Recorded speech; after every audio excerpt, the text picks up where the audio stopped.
বাবা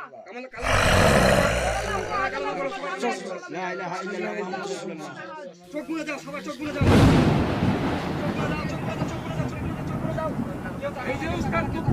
তোর বাঁচে হ্যাঁ পাগছে দেখান দেখান সামনে দেখি কি দুনো এই যে আমাদের গুপ্তধন, হ্যাঁ এই যে আমাদের গুপ্তধন, এটা অনেক রাজা পুরনো দিনে বাবর রাজার হ্যাঁ হ্যাঁ। মেয়ের গুপ্তধন, এটা আচ্ছা আচ্ছা আচ্ছা আচ্ছা আচ্ছা আচ্ছা আচ্ছা উদ্ধার করে নিয়ে চলে এলাম। আচ্ছা আচ্ছা আচ্ছা তাহলে আমরা কি এখন এই যে জঙ্গল, এই জঙ্গলের ব্যাপারে তোমরা কি বলছো বলো একটু। এবং এই যে আমরা এতদিন ভিতরে ঢুকেছি, এই পুরনো বাড়ি, আজ 200 বছরের পুরনো বাড়ি, এই বাড়ির সম্বন্ধে তোমাদের কি মনে হচ্ছে, কি কেমন একটা ভয়ের? এটা খুব ভয়ানক। আমরা কিন্তু যখন আমরা ঢুকছিলাম সে সময় কিন্তু আমাদেরকে একজন ভূতে, আমরা জিন বা ভূত বের করতে আমরা দেখলাম আতঙ্ক করেছিল, পালিয়ে গেছিল।